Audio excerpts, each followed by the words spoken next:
नमस्कार बंधुरा online web सल्यूशনের পক্ষ থেকে আরো একটি নতুন ভিডিওতে আপনাদের সকলকে স্বাগত জানিয়ে আজকের ভিডিওটি শুরু করছি।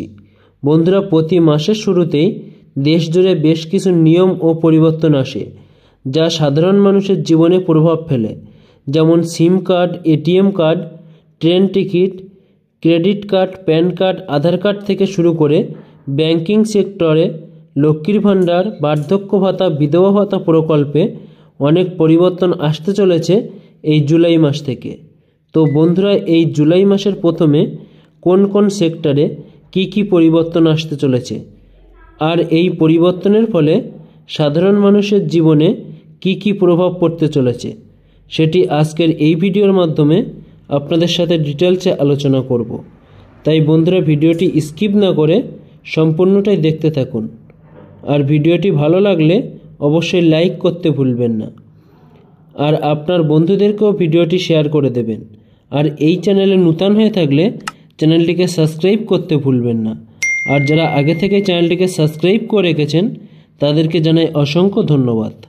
তো চলুন বন্ধুরা, ভিডিওটি শুরু করা যাক।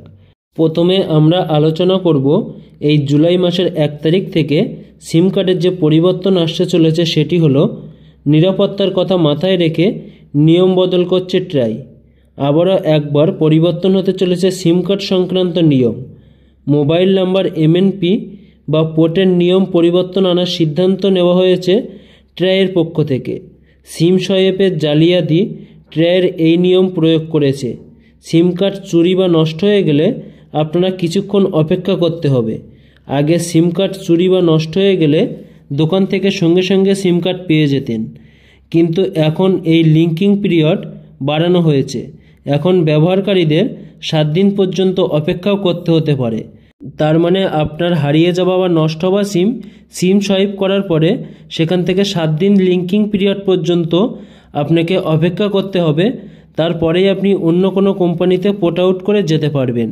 তার পরবর্তীতে এই জুলাই মাসের 1 তারিখ থেকে আরও একটি বড় পরিবর্তন আসতে চলেছে, সেটি হলো এলপিজি গ্যাসের দামের। জুন মাসের তুলনায় জুলাই মাসে এলপিজি গ্যাসের দাম আরও বৃদ্ধি হতে পারে বলে জানানো হয়েছে তেল কোম্পানিগুলির তরফ থেকে। তার পরবর্তীতে এই জুলাই মাসের 1 তারিখ থেকে যে সবথেকে বড় পরিবর্তন আসতে চলেছে সেটি হলো ট্রেন টিকিট বুকিংয়ের ক্ষেত্রে।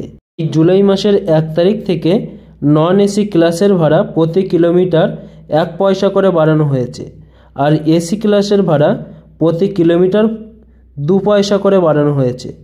আর এর পরবর্তীতে এই ট্রেন টিকিট বুকিংয়ের ক্ষেত্রে যে সবথেকে বড় পরিবর্তনটি আসতে চলেছে সেটি হলো জুলাই মাস থেকে আইআরসিটিসি যে তৎকাল টিকিট বুকিং, তার জন্য আধার লিঙ্ক ও ওটিপি বাধ্যতামূলক। অর্থাৎ আপনি যদি জুলাই মাসের 1 তারিখের পরে তৎকাল টিকিট কাটতে যান তাহলে আপনাকে আধার কার্ডের ওটিপি ভেরিফিকেশান অবশ্যই করাতে হবে, না হলে আপনি তৎকাল টিকিট বুকিং করতে পারবেন না। আগের মতো দালাল মারফত আপনারা এই তৎকাল টিকিট আর কাটতে পারবেন না।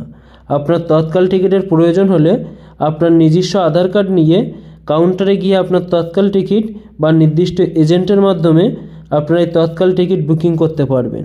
তার পরবর্তীতে টিকিটের ক্ষেত্রে আরও একটি বড় পরিবর্তন আসতে চলেছে, সেটি হলো এখন থেকে আপনারা তৎকাল টিকিট ক্যান্সেল করে 50% পর্যন্ত টাকা ফেরত দিতে পারেন।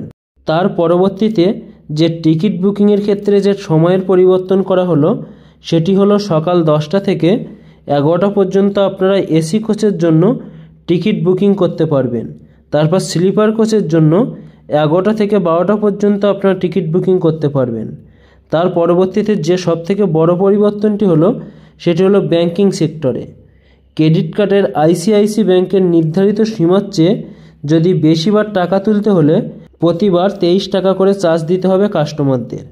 তার পরবর্তীতে যে ক্রেডিট কার্ডের বড় পরিবর্তন আসতে চলেছে সেটি হলো ক্রেডিট কার্ডের বিল পেমেন্ট নিয়ে।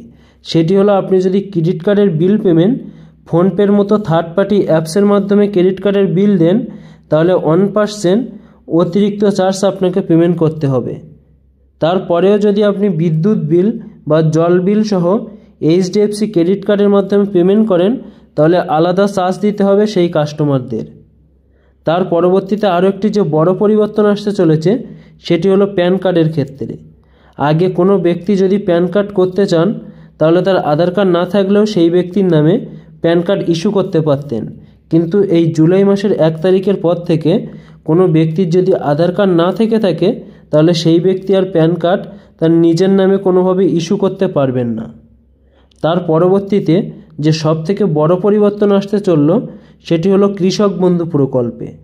তো বন্ধুরা, এই কৃষক বন্ধু প্রকল্পের 2025 সালের জুলাই মাস থেকে কিন্তু অনেক নূতন কৃষকেরা এই কৃষক বন্ধু প্রকল্পের থেকে প্রথম টাকাটি পেতে শুরু করবেন। তার পরবর্তীতে আরও একটি বড় পরিবর্তন আসতে চলেছে, সেটি হলো লক্ষ্মীর ভাণ্ডার প্রকল্প। এই লক্ষ্মীর ভাণ্ডার প্রকল্পে আপনারা সকলেই জানেন যে লক্ষ্মীর ভাণ্ডার প্রকল্পের 10 তারিখের ভিতরে সমস্ত লক্ষ্মীর ভাণ্ডার প্রকল্পের গ্রাহকদের ব্যাঙ্ক অ্যাকাউন্টে টাকা পৌঁছে দেওয়া হতো। এই জুলাই মাস থেকে সেই 10 তারিখটি পরিবর্তন করে আরও টাইম কমিয়ে দেওয়া হয়েছে। আরও কম সময়ের ভিতরে সমস্ত গ্রাহকদের ব্যাঙ্ক অ্যাকাউন্টে এই লক্ষ্মীর ভাণ্ডার প্রকল্পের টাকাটি পৌঁছে যাবে। তারপরে বার্ধক্য ভাতা, বিধবা ভাতা ও প্রতিবন্ধী ভাতার প্রকল্পের ক্ষেত্রে কিন্তু এই জুলাই মাসে কোনো রকম নূতন পরিবর্তন আসছে না। তো বন্ধুরা, আজকের এই ভিডিওর আপডেট এটাই ছিল। বন্ধুরা, এই জুলাই মাসে আরও নূতন কোনো আপডেট আসলে সেটি আমরা এই চ্যানেলের মাধ্যমে আপনাদেরকে জানিয়ে দেব। আর বন্ধুরা, এই সম্পর্কিত কোনো রকম প্রশ্ন থাকলে অবশ্যই আমাদেরকে কমেন্টের মাধ্যমে আপনারা জানাতে পারেন। আর বন্ধুরা, এই ভিডিওটি ভালো লাগলে অবশ্যই লাইক করতে ভুলবেন না, আর আপনার বন্ধুদেরকেও ভিডিওটি শেয়ার করে দেবেন।